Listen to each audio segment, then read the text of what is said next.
Live from Holstein, Iowa, this is Hometown Proud. And good evening. Thanks for joining us on this Friday. I'm Tim Seaman. KCAU 9's Hometown Proud indeed is back on the road, this time visiting the town with a century of German history and a strong business climate. And this weekend in particular, filled with a long list of special events. A closer look in this edition of Hometown Proud Holstein in our top story tonight at 6 o'clock. And that's where we'll find KCAU 9's Sophie Erber. She's been there with our crew throughout the afternoon, and it looks like things are just getting started. Sophie. That's right, Tim. Things are just getting started. In fact, behind me, I'm told what is regular bubbles now will be glow-in-the-dark bubbles tonight. Who even knew that was a thing? But lots of kids getting in on these activities beyond the bubbles. Wow, that's actually a really impressive one. I hope you can see that there. At home, she's making it with a fishing net. There's lots of inflatables, lots of food trucks. There's even a wine slushy truck. I've never seen that before. Lots going on in this small town today. Of course, residents here very proud to take part in festivities along with Kinderfest. However, people from all over come for this. Hundreds of people are coming to enjoy the food, the music, and more this weekend. And while there are traditions, Kinderfest committee members do try to keep every year's activities fresh while honoring the town's history. And for a town of about 1,501 people, the mayor told me there are exactly 1,501 people who live here. There's certainly a lot of passion for the community's history and heritage, and it's not a large point on the map, but it did have a notable moment during its founding. KCAU 9 reporter Tyler Euchner takes us back in time. By the 1860s, both Ida Grove and Cherokee were established towns, with farmers in between the settlements, until one man set up shop in the middle of nowhere. Mr. Thielman built essentially a dance hall, blacksmith shop, general store, tavern, everything included type of building about a mile or so outside of our present location of Holstein. And this rapidly kind of gained travelers. It wasn't until 1875 when a group of German hunters from Davenport, Iowa came to the area that the population grew rapidly. There wasn't a town here yet, and they kind of convinced each other, this is a place that we can restart and have for our own. And so they moved over here in late 1870s, and Holstein became an incorporated town of about 400 people by 1882. Not long after, the settlement got its name. This area, before it properly gets the town name of Holstein, is called the German settlement. The first mayor of Holstein gave Holstein its name. He actually was one of those residents from New Holstein, Wisconsin. So that's kind of how Holstein got its name. And also because most of the German immigrants who had come here were from the Holstein area of Germany. For a point in time, Holstein was put on the map for a 100-foot bar. In the 1910s, the Iowa state passed a new law about how many bars a town could have per population, which meant that, unfortunately, Holstein could only have one. So the way to get around that one bar limit was to have the longest bar in town and in the state, actually.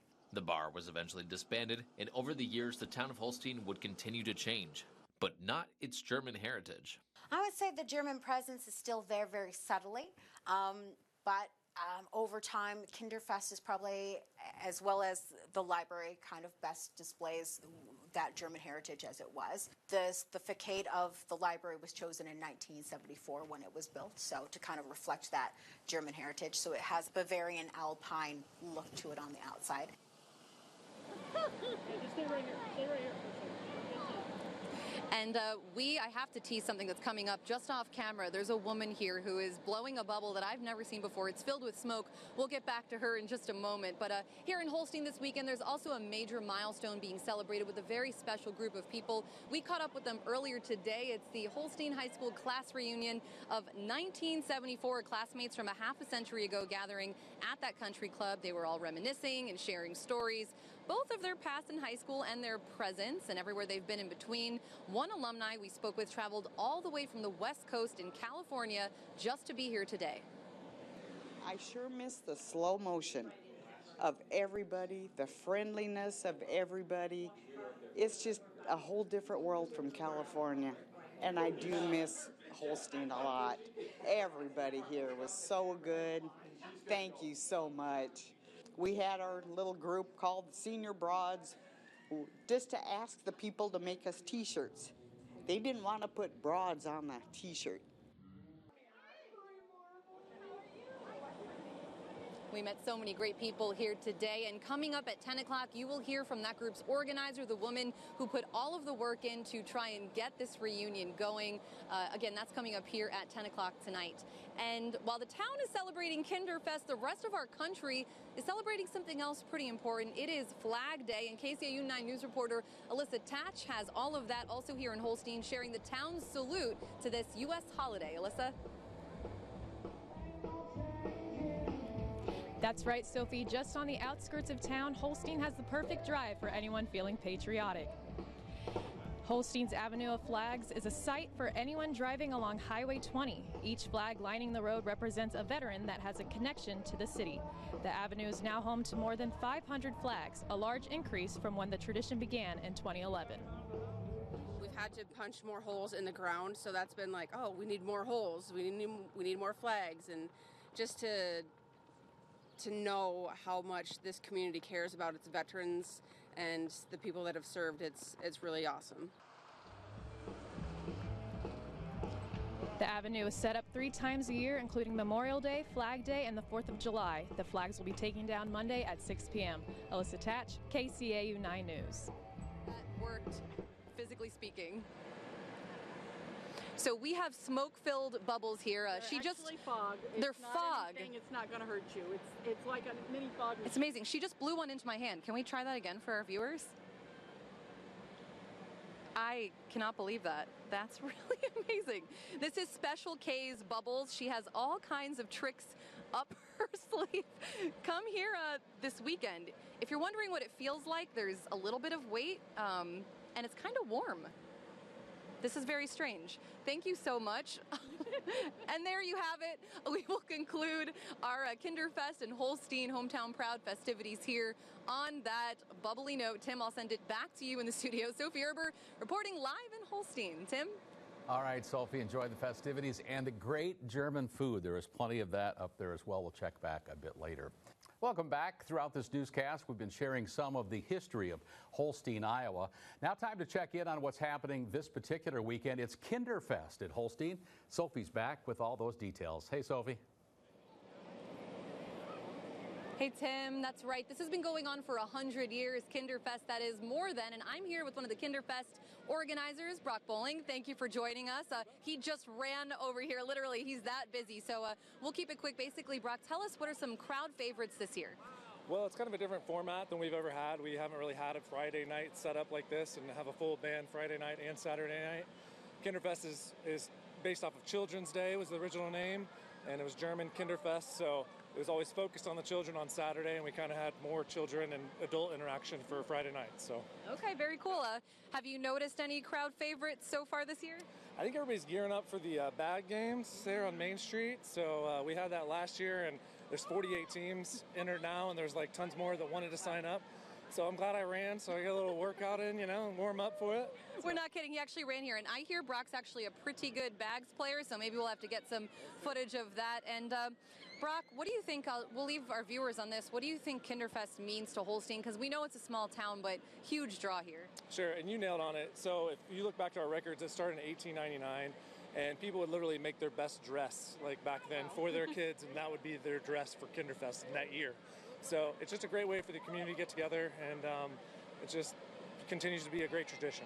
Amazing. Thank you so much. We will let you get ready for that tournament. Thanks, Brock.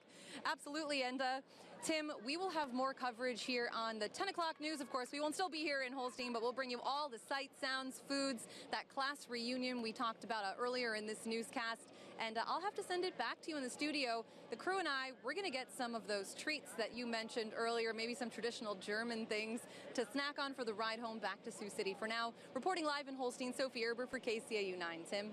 All right, Sophie, thanks. We know that in Holstein that you can find a good brat, that is for sure. You are right, Tim, and I love how they talk about a small town event that's been going on for so long. It means so much to that Holstein community. The heart of the community, you could say, heart of the county almost.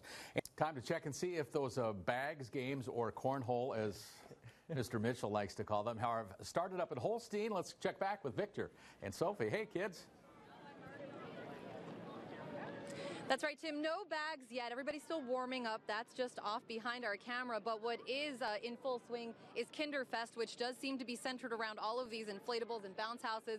Got lots of those cool bubbles you saw at the beginning of this newscast off to the side here. And we are smelling the food. But the skies are looking a little bit more ominous than they were just at our 5 o'clock show. Victor, what's going on with the weather? Yeah, we're starting to see more showers and storms make their way into the region. I know there have been sprinkles really in some of western Siouxland by Nebraska, but the real factor will be the storms that we're expecting tonight, as we'll be seeing evening temperatures drop into the mid-60s and storms starting up that really start in earnest around 11.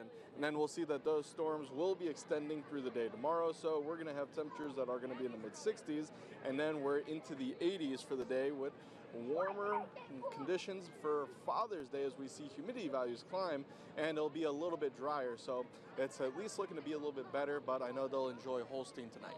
Absolutely, and sounds like Father's Day, find a hose, find a pool, cool off. We'll send it back to you in the studio, Tim and Anthony. See you soon. All right, thanks, Sophie. We'll see you at 10.